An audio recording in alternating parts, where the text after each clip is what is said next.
Welcome to Elevate. How y'all feeling? That's what's up. I want to thank you all for actually coming out. These young people have been working hard on Zoom for the last couple months. Some of them have never even done spoken word before, and it's a big deal that you all actually showed up to holler at them in person. This is great. My name is Shakiah Danielson. I'm the artistic director for the Elevate program.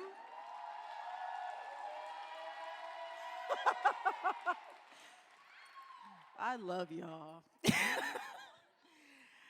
Now, if y'all could be just as loud for these kids, please, can y'all give it up? Okay, cool. I need it. They need it. All right, thank you so much for coming. Seattle Theater Group, housing the 3 historical theaters, the Moore, the Neptune, and the Paramount. Give it up for STG. This program falls on the week of Juneteenth every year, and before we go further into the program, I have the distinguished honor of introducing someone to you.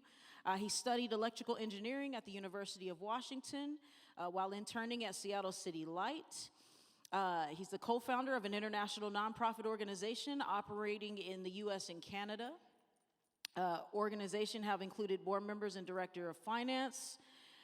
He's served as a Washington State Director and Kappa Lambda Chapter President of Phi Beta Sigma Fraternity for the Sigmas in the house. Oh, okay, all right. You say that again, because you're holding it down. Long and strong. All right, we love it. Just to give you a bit of the history on Juneteenth before we move forward, Mr. Lawrence Bigham. Thank you, Shakiah. And welcome, everybody. I assume there's people out there. I heard you. I can't see you. But I'm going to talk to you a little bit about Juneteenth because, as Shakiah said, this is the week coming up, and we're having the celebration this coming Monday. And it's an interesting story because we all know, well, many of us know the story about how Juneteenth came to be.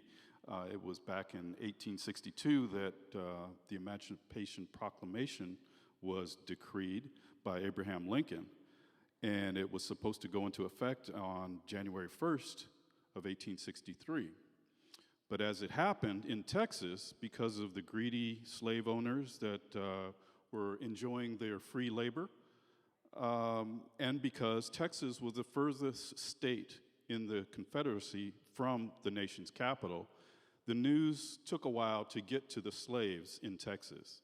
So it wasn't until Gordon Granger showed up with his troops in 1865, June 19th of 1865, that the slaves found out that they were actually free because Gordon Granger and his troops kind of enforced the Emancipation Proclamation. So at that point, the slaves were free, it was happy, and they called it Jubilee Day. And later on, it was to become Juneteenth, but we'll get to that in just a minute. So one of the reasons why I wanted to share this with you is that, like I said, many people know at least that part of the story, but there's more to the story as we talk about how there's a national holiday right now, and that's a big deal. Because Juneteenth was celebrated, obviously, in Texas since day one. But it wasn't even officially recognized by the state until 1938. And then slowly but surely up through 1979, it wasn't until all the states had some sort of recognition of Juneteenth throughout the country. But it still wasn't a national holiday. It still wasn't official. So there were many people that were involved in making the bill actually into law. And I want to talk about at least one of them. One of the reasons is because she's my sorority sister. So she's a Zeta Phi Beta sorority sister. But I just wanted to mention that this woman, her name is Opal Lee. She was 89 years old when she decided she was going to walk the 1,400 miles from Fort Worth, Texas, to Washington, D.C., carrying 1.5 million signatures to the President of the United States to say, look, we're ready for a holiday. And what she did is she went in increments. She started in September of 2016, and she walked in 2.5-mile increments the whole way, from September of 2016 all the way to January of 17. She was trying to get there so she could hand it to Barack Obama, but we know what happened there. So it wasn't until 2021 that Joe Biden signed it into law, and it became the 11th federal holiday of the United States. And so now we have Juneteenth as the federal holiday. And it was an interesting story about Opal Lee because, you know, even at the age of 89, she had been a pioneer for civil rights and activism since at least the age of 12 years old, when, ironically, on June 12th, or June 19th, at the age of 12 years old, some white rioters had broken into her house and burned it down. And so she became an activist, and it just so happened that she became an activist for the June 19th celebration. And so it's just ironic how that worked out. Everything happens for a reason, I think. But we have her and many, many others to thank for that. But I just wanted to share that story with you. Thank you. Thank you. Thank you so much. I love hearing about that. You can assume people know Black history and things about Black history, but not all of us do.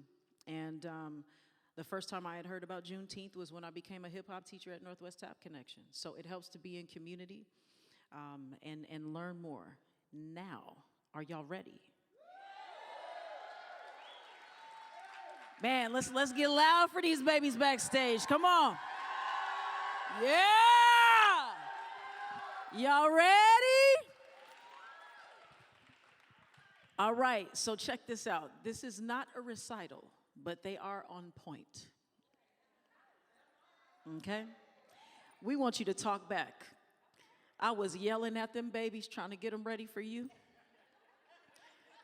You hear something funny, ha! Oh, just let it out. Okay? Something hit you, okay?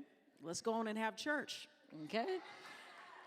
Tell them to keep preaching up here, okay? All right? Without any further ado, we give you Elevate.